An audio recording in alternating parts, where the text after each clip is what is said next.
Buenas tardes a todos, bienvenidos a la sesión del análisis de un caso de aprendizaje basado en problemas. Vamos a continuar ahora la sesión que iniciamos hace algunos días, fue el análisis del caso. Que ustedes recuerdan, es el caso de un estudiante de maestría o una estudiante de maestría.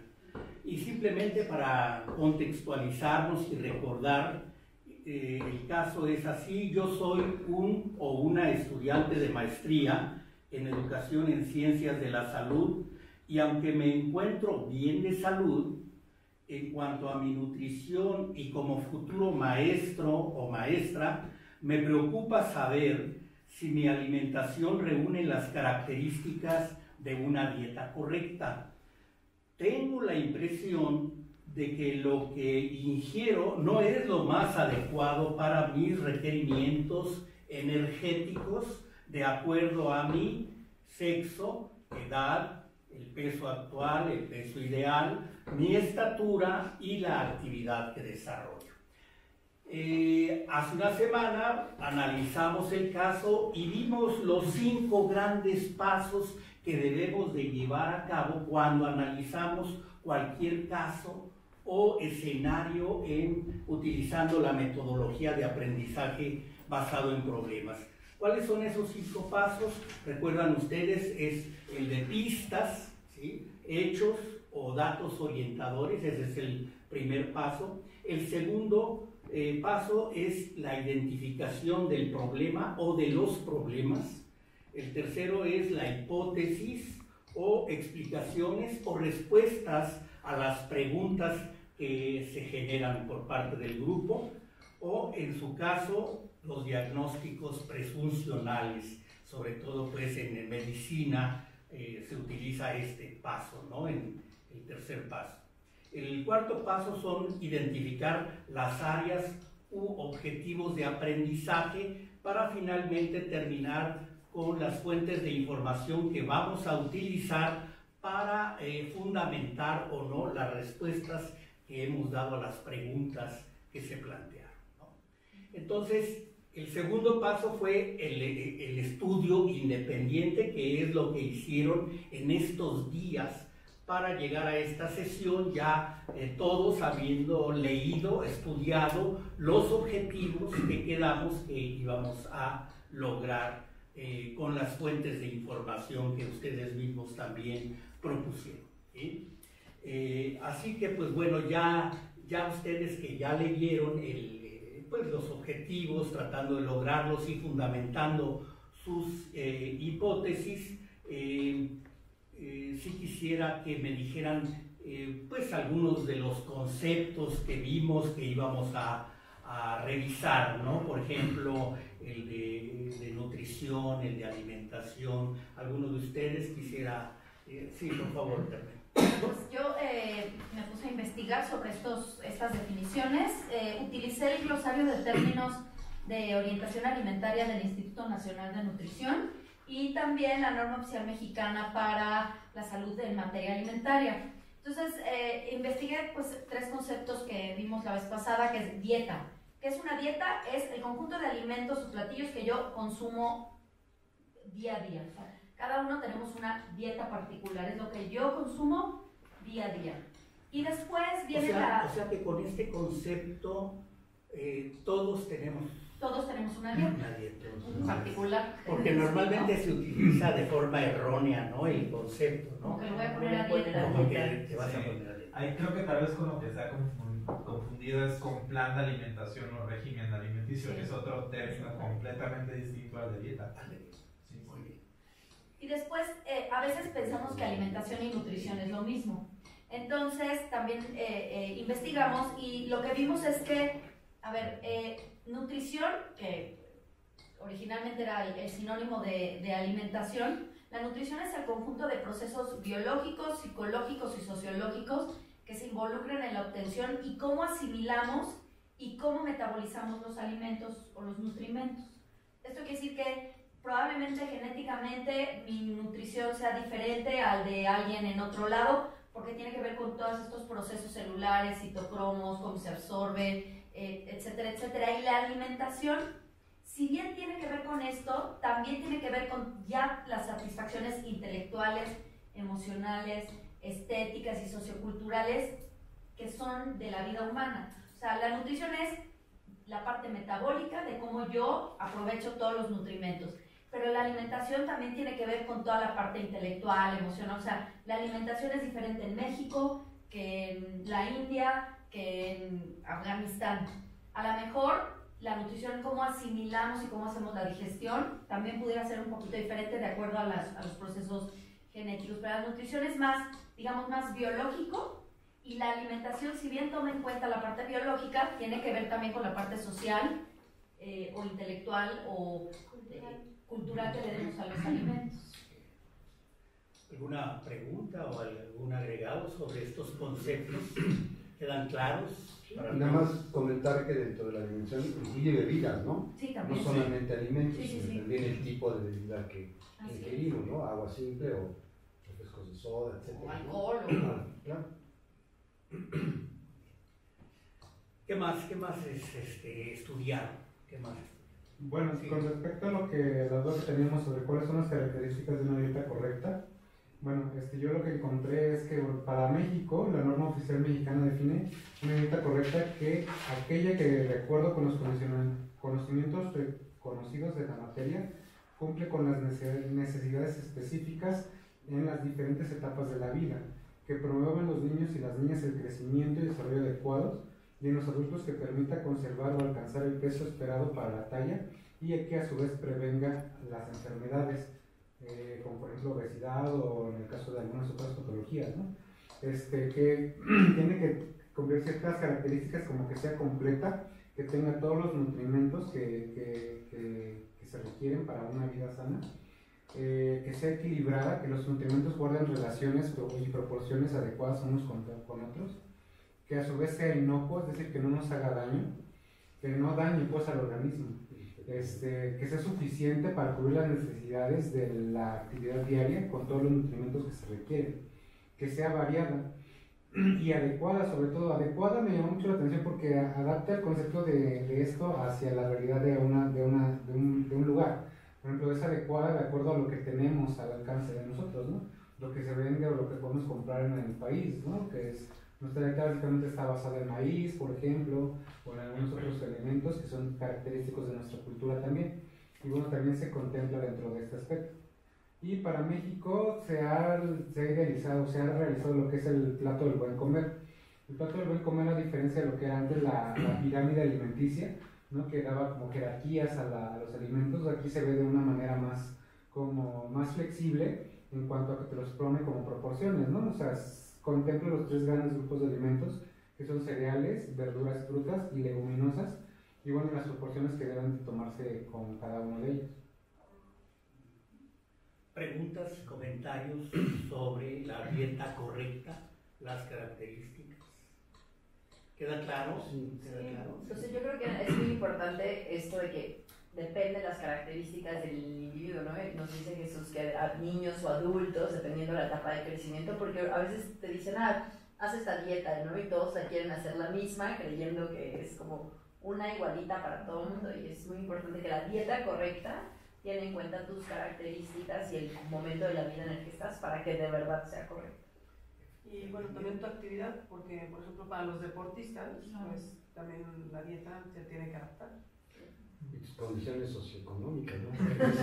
Que una dieta debe ser inocua, ¿no? Ajá. Pero si a ti nada más alcanza para comerte el sope que está fuera de tu trabajo, del metro, lo más seguro es que no sea libre de gérmenes, ¿no? Y que te pueda provocar daño. Entonces, sí es complicado. Ahí el término inocuo también hace referencia, por lo que estuve revisando, a que los nutrimentos que se consuman tampoco te sean dañinos hacia tu salud. Entonces, por ejemplo, las grasas saturadas, y ya se ha demostrado que tienen un efecto en la salud cardiovascular, pues realmente no son buenos. Azúcares añadidos, el sodio, a eso también hace referencia la parte inocua, y creo que lo que mencionaste del contexto sociocultural abarca o entra dentro de lo adecuado, ¿no? Si cierta persona tiene un nivel socioeconómico que le permite comprar cierto tipo de alimentos o si solo su dieta se va a basar en maíz, frijol, como decía Keiran, a eso nos vamos, y para él, para ese individuo, esa dieta va a ser la adecuada. Creo que, y también revisando un poquito acerca de estas herramientas de dieta correcta o del plato del bien comer, justamente se describe como una herramienta, como una guía alimentaria, que hay distintas guías alimentarias, pero para México la que es aplicable es el plato del bien comer, porque se supone que está adaptada a las características justamente alimentarias que nos rodean. Entonces, por eso en el plato del bien comer, si ustedes ven la imagen o la imagen que estuvimos viendo cuando investigamos, de acuerdo a la norma 043, ven que los alimentos pues no son alimentos extraños, sino son los que los tenemos a la disponibilidad. Bueno, esto del plato del bien comer o buen comer, pues se utiliza sobre todo para la educación para la salud, ¿no? Con la población, que efectivamente es muy sencillo de comprender, ¿no? Para la población. Por esos estudios, ¿no? Que se realizan. Y nada más haciendo una distinción, antes justamente se confundía con buen comer, pero se le cambió a bien comer porque el buen comer se entiende como vasto, ¿no? En un contexto Claro. donde está habiendo mucho aumento hacia el sobrepeso y la obesidad, se decidió cambiar así completamente al bien comer. Bien, muy directo. Entonces ya el atasco no sabía. Lo vasto lo suficiente ya es. Muy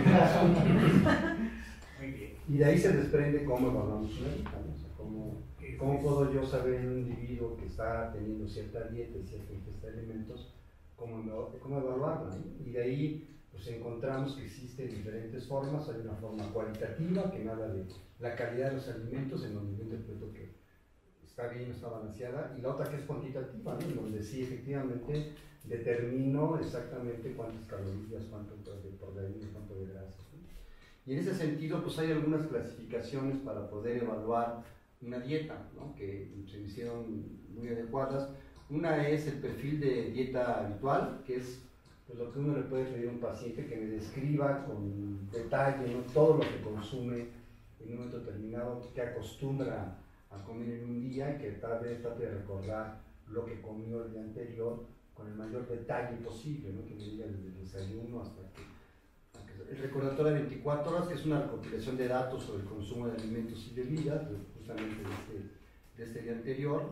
El cuestionario de frecuencia de consumo de alimentos, que es un listado de alimentos y opciones de respuesta respecto de la frecuencia con la que se consume alimentos. Entonces, puedo tener una lista y decirle, bueno, a ver, tortillas, ¿cuántas acostumbras comer en 24 horas o en una semana, ¿no? Y más o menos el paciente haciendo un recordatorio de frecuencia me puede decir cuánto consume de ese alimento. El diario de registro de alimentos y bebidas, que es un registro del consumidor por el sujeto en un periodo determinado, y el diario de registro de pesos y medidas de los alimentos, ¿no? Que eso ya es un poco más sofisticado porque tiene que registrar cuánto me como de carne, cuánto me como de pasta, cuánto me como de tal cosa en un periodo determinado. O sea, pues el paciente pues pesa y mide todo lo que te comes en una semana, ¿no? Y de esta manera yo puedo establecer y evaluar una dieta. Y para la gente experta y a la que se dedica a eso, pues hay software que nos ofrecen mucho más rápido a valorar una dieta. Hay un software que se llama Food Processor, que no consulté porque es con dinero. No sé si aquí existe algún experto que nos pueda decir si ha manejado este software y en qué consiste, ¿no? Sí, el Food Processor es una herramienta que se utiliza en ya análisis como tal, como de patrones de alimentación en algunos estudios, donde prácticamente traducen esta información dependiendo de las herramientas, una frecuencia de alimentos, un registro de 24 horas, como lo desglosan, meten esa información, entonces ya el software lo que hace es, te da toda la información de kilocalorías, hidratos de carbono, proteínas, grasas por diferentes tipos de grasas, y todos los micronutrientes disponibles, ¿no? Entonces, la verdad es que justamente para quienes se dedican a eso, pues les ayuda muchísimo, ¿no? Porque pueden identificar de qué nutrimento hay un exceso o de cuál hay lo cual facilita la evaluación, ¿no? El análisis de las dietas. Sí. Y bueno, y en concreto de estas diversas metodologías, ¿cuál es la que recomiendas o la que utilizaste tú, Carlos, en el caso de... Yo la que analizar? utilizo, y la que uso más frecuentemente es el recordatorio de 24 horas, ¿no? Decirle al paciente, a ver, no lo debemos tan lejos, descríbeme qué comiste ayer, acuérdate, ¿no? Porque como que la memoria sí la tienes muy fresca, ¿no? A ver qué desayuné, después entre la comida y el desayuno, si ingerí alguna bebida o algún dulce o algo, y así es mucho más fácil tener una secuencia de los alimentos que con las otras que sí requiere un diario, requiere estar escribiendo y que no se le pase nada, ¿no? Entonces yo la que utilizo más es el recordatorio de 24 horas. ¿Y tú, Mariana? Pues, o sea, de todos estos métodos yo creo que el que te da información más fidedigna es el diario, porque, Claro. o sea, eso lo acabo de comer, lo anoto, lo acabo de comer, lo anoto. Y en el recordatorio, pues quizá haya detalles que se le olviden, ¿no? O sea, a lo mejor se tomó el café con leche y no Y nomás dice dijo que café. puso leche, ¿no? O sea, nomás dice un café. En cambio, en el diario, pues Las como es, encuestas, por ejemplo. De 3 días, Sí. de 3 días, que normalmente deben de ser los días habituales, ¿no? Que no se incluyan los fines de semana, porque normalmente, ¿no? Aunque, el vacaciones. y aunque también en ese caso puede ser que haya pacientes que digan, me comí un mango, pero no lo voy a anotar porque me va a regañar el doctor. O sea, también puede ocurrir que haya un sesgo de información, ¿no? Tanto en el recordatorio de 24 horas como en el diario.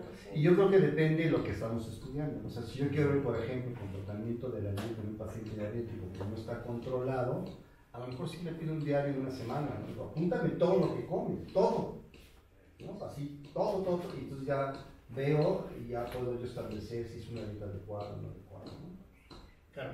Incluso ya hay aplicaciones electrónicas en las que tú puedes ir metiendo, o sea, tú puedes ir haciendo tu diario de alimentación y puedes meter los alimentos. Incluso te ponen hasta marcas, ¿no? Si tú consumes alguna marca de galletas, por decirlo de alguna manera, te ponen ahí, existe para que tú lo veas Lo que registrando. escanean los códigos de barras. Sí, Hay una aplicación que escanea códigos de barras y ya te sale la persona. Muy bien.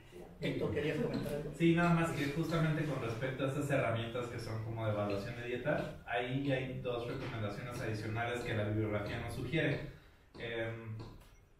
Una es que le indiquemos o que el paciente nos indique si la información perdón, que nos está dando fue de un día habitual o de un día porque fue una ocasión especial o si algo sucedió en ese día, ¿no? Y la otra, que es muy importante, es ya que el paciente lo llenó, retomar punto por punto, porque de pronto pueden haber alimentos olvidados. ¿Y qué es lo que se olvida? Las bebidas.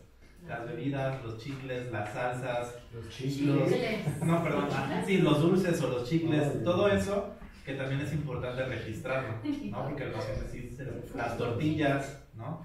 Que pareciera que, bueno, sí me acuerdo No, de las pero sí tortillas es aquí, cierto. pero todo eso se Sí, puede cierto. olvidar. Y es que aparte es muy importante porque si estamos haciendo como el diario, estamos anotando, a veces es muy bueno desayuno, comida y cena, y dejamos por Las las colaciones o las... colaciones o Lo terminé que de comer y estás- como un chocolate, Dulce. y creo que es súper importante. Ah, exactamente, sí. Eso es. ¿Algo más sobre este punto? Pasamos a algún otro concepto como la actividad física. La actividad física. Yo investigué sobre el índice de masa corporal. Ok. Y el índice de masa corporal es una relación entre el peso y la talla, lo cual es muy importante, y es una operación matemática que es peso en kilogramos sobre talla en metros al cuadrado. Entonces esto lo obtuve de la clasificación de la OMS, y esta clasificación marca que cuando hace la operación matemática menos de 18.5 es bajo peso, de 18.5 a 24.9 es normal, de 25 a 29.9 es sobrepeso, obesidad 1 de 30 a 34.9 es la clasificación, obesidad 2 de 35 a 39.9, y obesidad extrema o grado 3 es igual o más de 40, ¿no?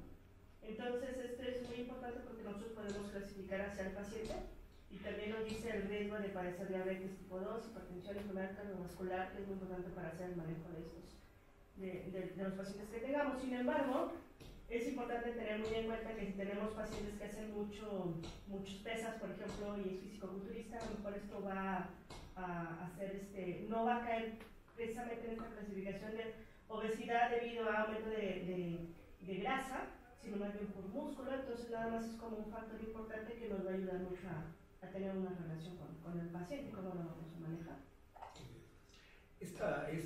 Este índice de masa corporal que propone la Organización Mundial de la Salud, pues es de los más utilizados, ¿no? Incluso con 2 datos es suficiente para llegar a un diagnóstico prácticamente, ¿no? Claro, considerando esto que comenta también Angélica, ¿no? Depende si es un físico-culturista, pues es otra la situación que tendríamos que considerar, pero en general es muy utilizado, ¿no? El índice de masa corporal, incluso en investigaciones clínicas, ¿no? O de salud pública. Sí, Mariana. Yo creo que como clínicos, o sea, el índice de masa corporal nos puede dar mucha luz porque, o sea, nosotros al ver al paciente sabemos la complexión que tiene. Pero para pasar estos datos a otras personas o como en la comunicación sería bueno juntar o asociar el índice de masa corporal al porcentaje de grasa corporal o a otras mediciones, precisamente para evitar esta confusión de decir, este paciente está obeso porque tiene un índice de masa corporal alto, pero si yo lo asocio con el porcentaje de grasa corporal, entonces ya puedo deducir que no está obeso, que tiene un aumento de masa muscular, ¿no? Esa es una. Y 2, no hablando en contra del índice de masa corporal, porque es una medición real que se hace. Por ejemplo, en niños y en adolescentes no es tan efectivo por la talla. Los pediatras tienen mucho problema con el índice, sobre todo en nuestra población mexicana, ¿no? Que no son niños tan altos, etc. Y la otra, como factor cardiovascular, aparentemente el índice de cintura es mucho más real o más fidedigno para establecer un riesgo cardiovascular que el índice de masa corporal. Son complementarios de algún momento, ¿no? De hecho, con lo que comentas, también investigué el índice de cintura, y en el índice de cintura marca que cuando es mayor o igual de 102, en hombres es un riesgo cardiovascular y en mujeres más de 88. Entonces, esto también ayuda mucho porque para hacer una clasificación creo que tenemos muchos elementos, ¿no? Que nos pueden ayudar a generarlo. Sí, muy bien. Sí, claro. Y además el índice de masa corporal no fue validado en una población como la población mexicana. Entonces sí hay controversias entre si usar el índice de masa corporal que está autorizado por la organización, por la OMS, o si lo tenemos que aplicar de acuerdo al que se aplica para población asiática. No está validado para población mexicana. Entonces algunos dicen que tendríamos que utilizar el que es para población asiática. Fíjense que esto es muy importante y de aquí deriva incluso hasta un problema de investigación. O sea, dice uno, ¿cómo es posible que todavía no tengamos nuestro índice de masa corporal mexicano? Y de ahí se derivan. Ahora, sí ha habido intentos, solamente que no están completos en todas las edades. Entonces, por ahí es una línea de investigación que tendríamos que realizar, ¿no? Ahora bien, este índice de masa corporal también nos habla de riesgo. Por ejemplo, si una persona tiene sobrepeso, ¿sí? Nos habla de que tiene un mayor riesgo de desarrollar también diabetes mellitus. Ahora, si es tipo 1, la obesidad tipo 1 o tipo 2 va aumentando a 2 a 5 veces o hasta 10 si es tipo 3, ¿no? La obesidad, ¿no? Entonces, esta es la epidemia gemela, ¿no? Que le llaman la Organización Mundial de la Salud, ¿no? Diabetes, obesidad, ¿no? Entonces, tema importantísimo también. Jesús, ¿querías comentar algo? Bueno, ahorita que comenta lo de la epidemia mundial, que es la diabetes y la obesidad, podemos tocar el tema de la actividad física, porque normalmente en los regímenes nutricionales las dietas se enfocan únicamente a lo que se consume. Uno va al nutriólogo y te da tu dieta, ¿no? Te calcula tu dieta. Y lo que se olvida a veces es de que esto se trata de un balance de energía. No es solamente lo que consumimos, es lo que quemamos. Si consumimos más de lo que quemamos, evidentemente lo vamos a acumular. Entonces también debemos de tener en cuenta que debemos de tener actividad física, y es algo que se ha dejado un poco de lado en la sociedad moderna, y la gente, las personas normalmente piensan que actividad física y ejercicio son cosas diferentes, porque para la mayor parte de las personas hacer ejercicio es ir al gimnasio, y se ha olvidado que actividad física, que va desde muy leve hasta muy intensa, eso también quema calorías, eso también consume energía y contribuye al balance del organismo.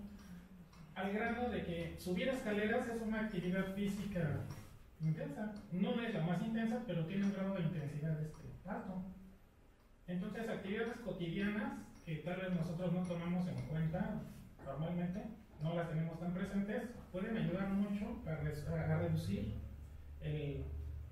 la acumulación de calorías. Y el sobrepeso, el diabetes, todo, ¿no?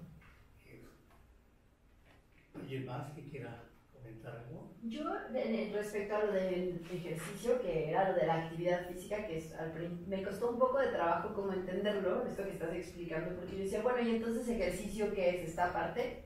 Y ya leyendo y como preguntando, el ejercicio es como parte de la actividad física, pues es real, ¿no? Así como que subes escaleras y hay gente que trabaja en un escritorio, pero hay gente que es jardinero, ¿no? Que la OMS tiene una división de la actividad física que realizan desde gente muy sedentaria, que es pues, los que estamos en las oficinas todo el tiempo sentados, a personas que, por ejemplo, las maestras estaban catalogadas en otro porque como se tienen que estar moviendo y caminando por los niños, eran otros que se dedicaban a trabajo más físico, por ejemplo los jardineros, ellos ya eran otra categoría de actividad física, y el último que tiene una actividad física ya como elevada, ¿no? Como de alto rendimiento.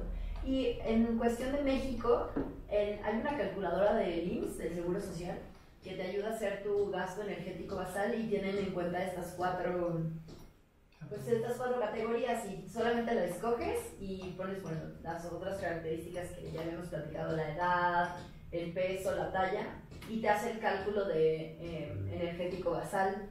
Y ya a partir de ahí te llevan a una guía, que fue la que estuve leyendo, pero yo no había contemplado tanto cuánto tiempo pasa la gente sentada, sino más bien siempre es como, tiene que hacer ejercicio.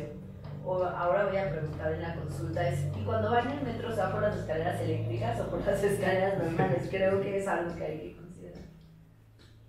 Sí, claro. Otra medida que se podría utilizar, son los que se llaman METs, que son las medidas de índice metabólico, y te habla de la cantidad de calor emitido, la cantidad de energía que estás utilizando cuando es una actividad física, y te da puedes calcular desde si estás sentado, si estás barriendo, si estás planchando, o sea, si estás, por ejemplo, esto sirve mucho también para adultos mayores que a lo mejor están en su casa, pero que la señora pues en su casa la actividad física está a lo mejor nada más planchando o haciendo la comida o haciendo incluso labores de jardinería, ¿no? Entonces esta también es una unidad de medida que puede ser. De hecho, el MET es la unidad metabólica básica. Así es. Y es la cantidad de energía que necesita tu organismo para hacer sus funciones básicas. Así es. Ya si haces actividad física o ejercicio, se puede, ese contenido energético lo contabilizas en el número de veces que necesitas, los METs, en el número de unidades metabólicas basales que utiliza tu organismo. Y eso es, incluso la actividad física moderada está catalogada como de 3 METs. Sí. Entonces, haciendo actividad física moderada, quemamos 3 veces lo que necesitamos, lo mínimo para vivir. Entonces ahí también podemos ver lo importante que es la actividad física. Por muy pequeña que sea, o leve que parezca, quema bastantes calorías. Dependiendo también del metabolismo de cada persona. Sí, yo quisiera rescatar un comentario que hizo que a lo mejor queda en las conclusiones cuando lleguemos a esa línea de investigaciones. Es justamente este concepto de actividad física que la gente normalmente lo interpreta como ponerme tenis y sudar, correr maratón. o sea, ir a algún lugar y tengo que terminar sudando porque si no sudo significa que no hice ninguna actividad física, ¿no? Y creo que el término ahora más habitual que estamos utilizando es movilidad, ¿no? Muévete, o sea, no utilices el elevador, baja las escaleras, come y date una vuelta por el estacionamiento, en fin, si tienes que ir a una fotocopia, pues camina, no mandes a alguien, tú ve y hazlo, y esto hace que efectivamente estemos teniendo un consumo energético mayor, ¿no?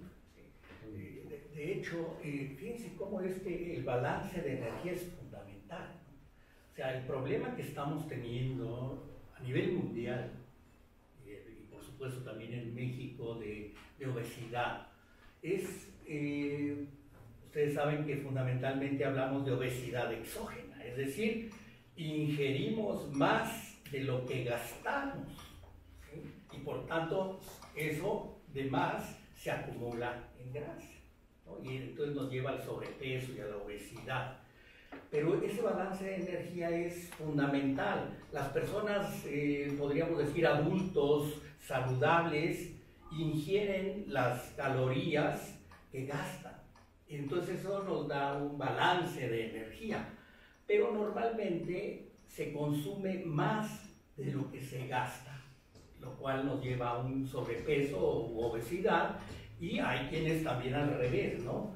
Ingieren menos de lo que gastan y por tanto disminuye su peso, ¿no? Entonces aquí nada más recordar esto, que es muy sencillo, ese balance de energía, y de que cuando hablamos de obesidad, el problema de salud pública es de la obesidad exógena, ¿no? Es decir, necesitamos cerrar un poco más el pico, ¿no? Para no comer tantos alimentos, ¿no? Porque ese es un problema serio. Sí, Mariana. No es la cantidad a veces tan importante como la calidad de los alimentos, ¿no? Porque se hace la comparación de yo podría comer, no sé, un plato entero de brócoli y es el equivalente a comerte medio gansito, ¿no? Por decir. ¿A ti que te gustan los pingüinos? Ay, yo pensé que ibas a decir Es la cantidad y la calidad. Y la calidad, la dieta correcta, ¿no? De lo que hemos hablado. Sí, Oliva. Pues como retomando un poco esto que mencionamos, es importante saber cuál es nuestro gasto energético basal, calcularlo para saber cuál es la cantidad que debemos consumir de energía. Y hay algunos métodos para calcularlo, pero la que más se utiliza es la fórmula de Harris-Benedict, que toma en cuenta el peso, toma en cuenta la edad, la estatura y algunos factores por los que hay que multiplicar, y varía dependiendo si, bueno, como ya dije, en sexo es diferente la fórmula para hombres y para mujeres. Y para el gasto energético total, pues justo tomar en cuenta la actividad física, incluso la calidad de alimentos que consumimos, y hay algunos otros métodos, pero es como más específico para pacientes que están en terapia intensiva o que se pueden utilizar algunos otros instrumentos para medir. Muy bien. ¿Alguno de ustedes, con fines de tiempo, o sea, no podemos ver la dieta que cada uno de ustedes tiene, ¿no? Ni valorarla, pero sí me gustaría que alguno o alguna de ustedes expusiera cuál es su dieta real, ¿no? Su dieta real y pues yo la expongo para que me vean mal como. Ay, no. Así. Sí, yo estaría reprobado, seguro. Con puro pan. Bueno, como un gansito es como si hubiera comido 1 kilo de brócoli, ¿no? Yo te comí un gansito. Como un gansito es como si hubiera comido 1 kilo de brócoli. Más. Aprox. O unas 6 tazas de lechuga.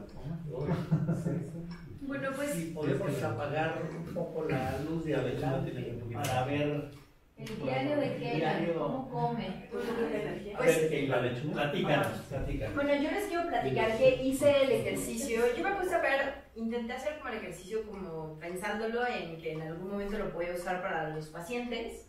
Y me metí a la página del IMSS y me calculé, pero además utilicé la fórmula de la que estaba hablando Oli, en donde es diferente para... empieza con H, ¿no? Se me fue. Y bueno, esta son 655.1, que es una constante, más 9.56, que es otra constante por el peso de la persona. Yo peso 60 kilos. Y también se suma otra constante 1.85 por la talla de la persona, yo mido 1.64, y se le resta 4.67 por la edad de la persona, yo tengo 33 años. Entonces, bueno, hice esta fórmula y me salió que tengo un gasto energético basal de 1.377.10 kilocalorías. Sí se ve bien porque está un poco, pero si no lo marco. Y tengo un índice de masa corporal, que es lo que nos estaba diciendo esta Angie, de 22.3, que se saca el peso sobre la talla al cuadrado, ¿no? Sí. Este sería un C. Y bueno, aquí nada más, era... ¿Cómo se interpreta ahí? ¿Cómo saliste? Pues según lo que dijo Angie, estoy bien de peso. Sí, de hecho, Sí. estás normal, de 18.5 a 24.9 es normal y tienes 22.3. Entonces estoy normal en índice de masa corporal. Después, en mi gasto energético basal, que me salió 1377.10 kilocalorías, no tengo contemplado el ejercicio. Y aquí, la verdad es que me costó a mí trabajo ponerlo de la actividad física porque no sabía si el ejercicio que hacía era moderado. Sé que mi actividad física normal es súper sedentaria y hago ejercicio 3 veces a la semana. Entonces, y hago ejercicio moderado, después vi. Entonces tengo ¿Qué haces? ¿Qué ejercicio haces? Yo hago yoga, pero hago yoga en calor. Eso fue lo que me hizo mucho me costó mucho trabajo. Hago yoga a 42 grados, se le llama Bikram yoga. Y hago en el mismo salón caliente, hago pilates. Entonces el calor hace que tengas, aunque no es una actividad como muy de cardio, aumenta la frecuencia cardíaca. Entonces después me puse a leerlo y ahí también había que considerar la temperatura. Y entonces habría que agregar las kilocalorías, pero para actividad moderada eran el 20% más. Es el 20% más, pero ahora voy a sacar mi calculadora. 1377 por el 20% son 275 kilocalorías más. Y esto me da más 1377, bueno, 1652 kilocalorías que debo de consumir. Aunque con la maestría ya no voy más allá, ya voy 2 veces al ejercicio, pero 20% más. Y yo hice un diario de 24 horas, no lo hice de memoria porque se me olvida, porque soy súper busga y ando comiendo todo el tiempo, entonces lo hice, iba anotando todo lo que comía. Y entonces yo desayuné en un día normal esto, ¿no? Que era un licuado de mamey con salvado. Entonces ya le puse aquí las porciones, pero era 1/3 de mamey, salvado 4 cucharadas, leche 250 mililitros, y luego una barra de avena, y luego ese día, como sabía que en la noche iba a salir a cenar, intenté comer menos a la hora de la comida, entonces comí frijoles, nopales, calabaza y elote, luego me comí una pera, porque me gusta mucho, y en la noche me comí una hamburguesa, que es como un sándwich de brisket, que es carne de res, con salsa barbecue, que me dio mucho gusto descubrir que es libre de kilocalorías, pero tiene mucho sodio.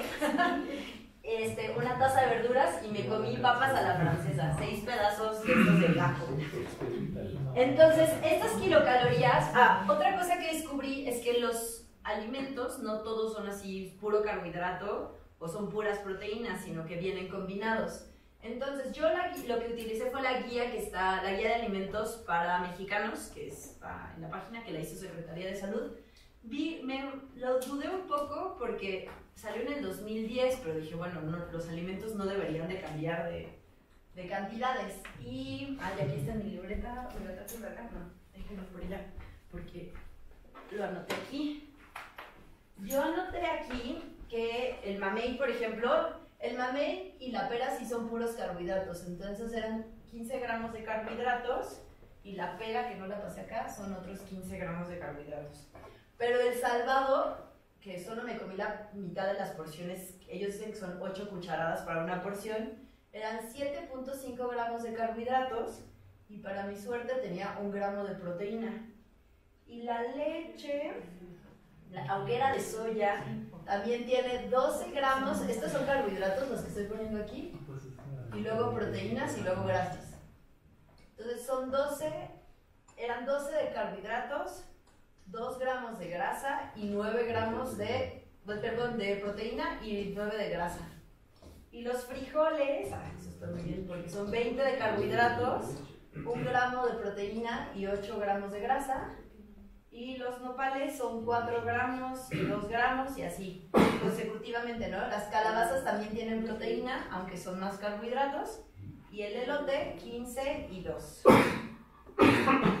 El pan, que tanto me gusta, aunque ese día, como sabía que iba a atascarme un poco en la noche, solo no comí tanto, pero son 15 gramos y también tiene 2 gramos de proteína.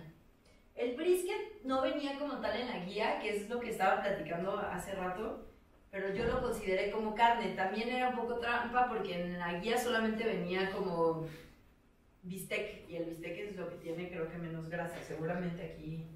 Entonces aquí me salía que eran 7 gramos de proteína sola, pero seguro aquí hay un porcentaje de grasa que no tengo detectado. Las verduras pues está muy fácil porque son 25 igual, 25,2. Y las papas a la francesa estaban consideradas como un alimento alto en energía que no me debía de haber comido, pero, y no dice cuántas kilocalorías exactamente tenía, pero este tiene mucha más grasa, este no lo encontré. Entonces, bueno, yo saqué estas kilocalorías, multiplicando, como son, cada carbohidrato te da 4 kilocalorías. Y las proteínas también te dan 4 kilocalorías y las grasas te dan 9 kilocalorías por gramo. Entonces, si multiplicaban 15 gramos por 4, pues me daban las 60. Aunque aquí la guía ya lo trae hecho, ¿no? La gente no tiene que sacarlo uno por uno. Y estos son las kilocalorías que a mí me salieron, y no los voy a hacer uno por uno, pero en total me toca consumir 1310 kilocalorías. Y hasta aquí yo pensaba que estaba muy feliz, ¿no? Porque me pude haber comido otra hamburguesa. Pero, digo, esto fue el análisis que hice para lo de la dieta. También dice que en el día a día debemos de consumir carbohidratos del 55 al 60% de todo lo que consumimos deben de ser carbohidratos. Y las grasas debemos consumir no más del 30%, y las proteínas 15%. Y entonces, si ustedes hacían ojo de buen cubero sin sacar reglas de 3, pues comen muchísimos carbohidratos. Yo saqué el porcentaje y como, bueno, aquí eran casi el 70% de puros carbohidratos. De grasas consumí ¿cuál era primero? De grasas consumí el 10%. No es cierto, aquí eran 20.7% de grasas y 10% de proteínas. Sí, espero, déjenme ver si no me estoy equivocando de proteínas y grasas, porque se parecía tanto el porcentaje que 26, sí, así estaba. Entonces, esto considerando que había unas cosas que yo no sabía cuánta grasa tenían, que era esto y esto. Entonces, hasta ahí yo estaba muy feliz porque mi dieta era correcta, hasta que una de las características de las dietas correctas es que sean, lo que habían dicho, inocua, variables, que estén balanceadas, y pues yo como demasiados carbohidratos, por lo tanto, y además me faltaron kilocalorías para cumplir con mi gasto energético. Y bueno, en grasas me puedo quedar aquí, así bien. Podría disminuir los carbohidratos porque como consumo menos proteínas también me da hambre más seguido, y aumentar la cantidad de proteínas. Y esto pues era muy fácil hacerlo porque en esta comida podría haber agregado una pieza de pollo o atún, o haber consumido más proteína aquí. Entonces hubiera aumentado la cantidad de proteínas que consumían, y bueno, pues no me hubiera comido las papas a la francesa que me aumentaban tantos carbohidratos, y con esto hubiera balanceado mi dieta y se iría esto al 60% y las proteínas subían al 12.5. Me seguía faltando proteína, creo que aquí me pude haber comido un huevo, ¿no? Entonces, pues, ahora sí que, ¿cómo ven? O sea, tu diagnóstico respecto a tu dieta cumple con las características de una dieta correcta. Pues en cuanto no cumple, porque me quedo abajo del requerimiento energético basal, bueno, del gasto energético que necesito. Y no está completamente variada porque como más carbohidratos que proteínas. Sí como muchas cosas diferentes, o sea como sí tengo diferentes verduras, no como lo mismo en la mañana, en la tarde y en la noche, pero el porcentaje de proteínas y de carbohidratos es muy importante. Pero entonces es la característica de balanceo. De balanceo, balanceada, sí. O equilibrada, balanceada o equilibrada. Ahí como que no cumples, ¿no? No cumplo, podría comer más, pero no. En cuanto a dos características, entonces, suficiente no es. No es suficiente. Ni tampoco es equilibrada o balanceada, ¿no? Sí. Ese sería... Las dos cosas que faltarían en la dieta, en mi dieta. Preguntas, comentarios. Yo tengo una duda, porque en todo esto, bueno, en lo que yo leí y lo que hemos comentado, que hemos leído, nadie ha mencionado las fibras insolubles.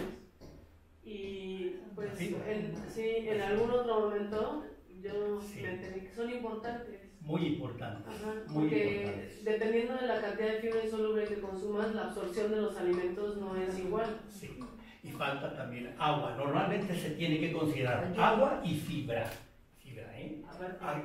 En este momento nos quedamos con los macronutrientes, ¿no? Carbohidratos, lípidos, proteínas. Pero luego también podría hacer un análisis de los micronutrientes, las vitaminas, los minerales, ¿no? Pero eso sería motivo también de otro caso, ¿no? Ahorita por lo pronto nos quedamos con esto.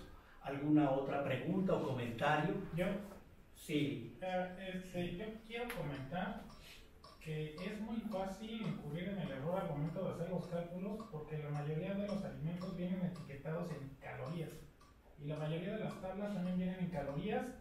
Lo investigué y ahí lo que decía era que se le conoce como la caloría nutricional, que en realidad equivale a una kilocaloría. Correcto. Sí, no, kilocalorías. 1000 kilocalorías, sí. Yo me voy a sentar. ¿Alguna otra pregunta o comentario? ¿No? Eso es. Bueno, pues prácticamente con esto terminamos la sesión. Sé que ustedes hicieron una síntesis, esa síntesis me la van a entregar, ¿sí? Será sujeta también pues, de valoración esa síntesis de cada uno de ustedes. Y antes de terminar, sí quisiera comentar con ustedes dos cosas. Una es en relación con el mismo caso. ¿Qué les pareció el caso? ¿Qué me pueden decir? Sí, Carmen. Pues creo que fue un caso muy interesante. A lo mejor al principio dice, bueno, un caso que tiene 4 renglones, pero de este caso pudimos aprender muchísimo, ¿no?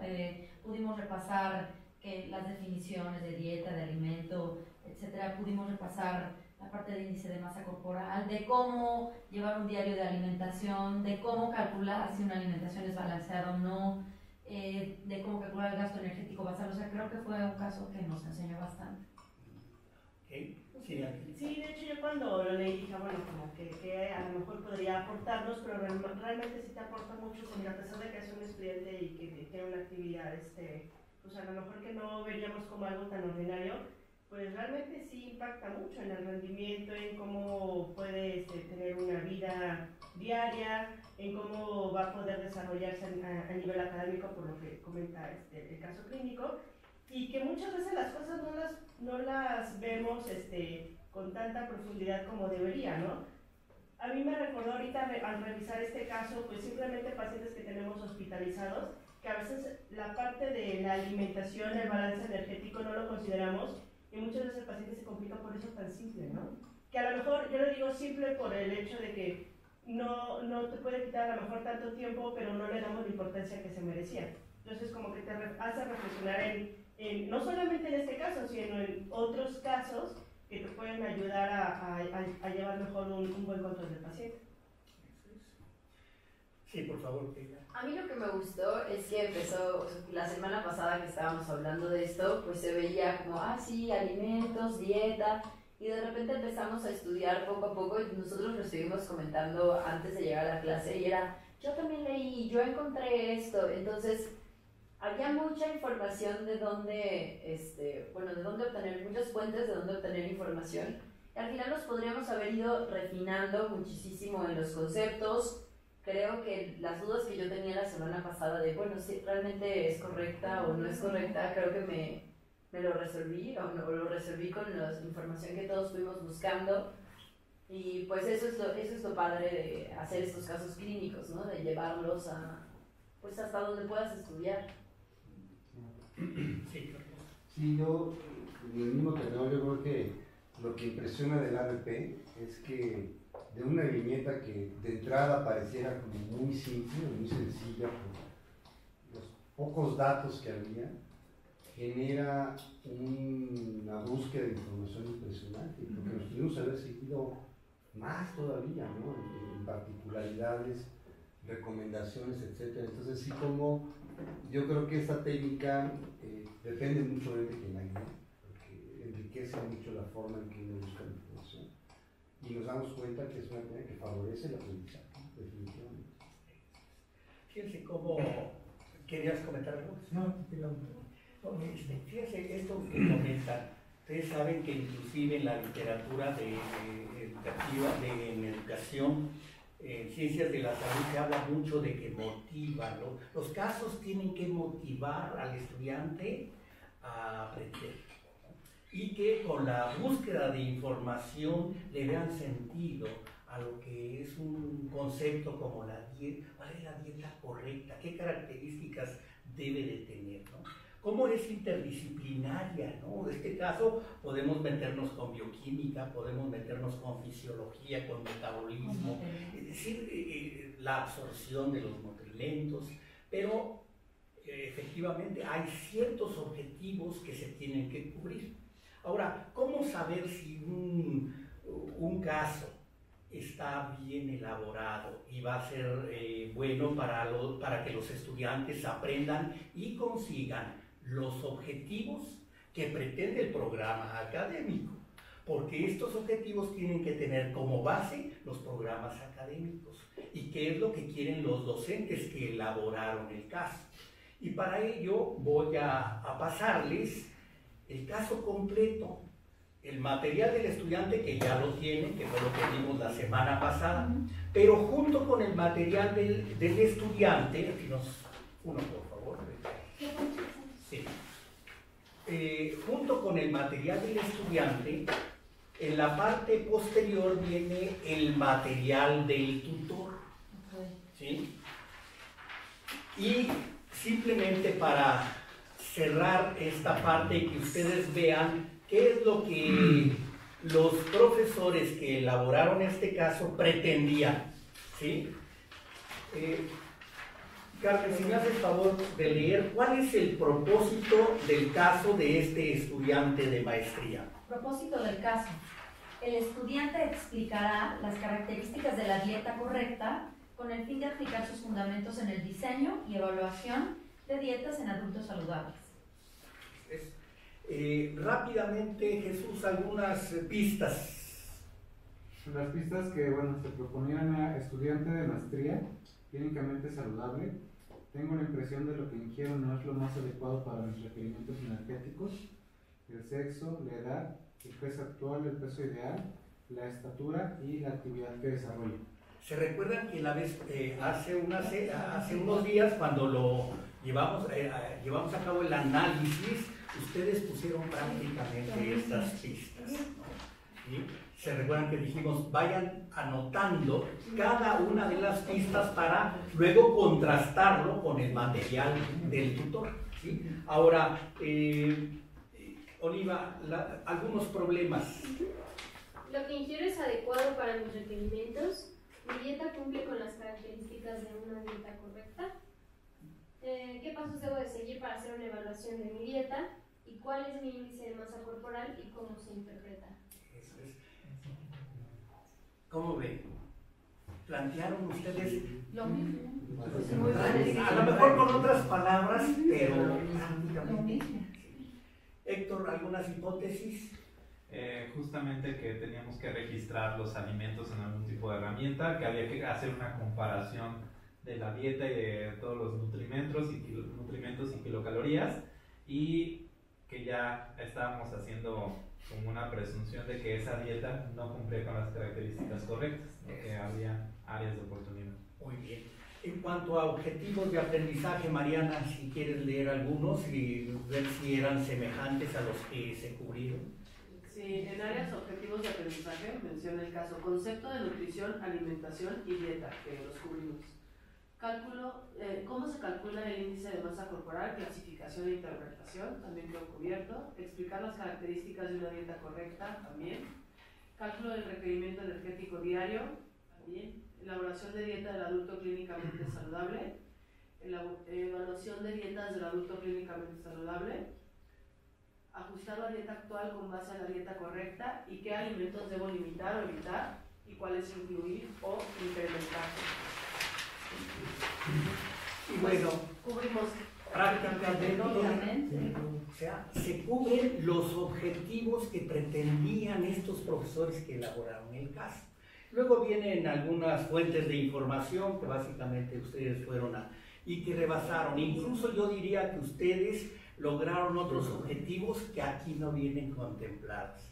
Normalmente eso sucede también con los estudiantes porque por el interés que despierta un caso van más allá incluso de los objetivos mínimos que se tienen que cubrir con el caso, ¿no? O el escenario que analizamos. ¿Sí? Así que pues bueno, esta es una prueba de fuego.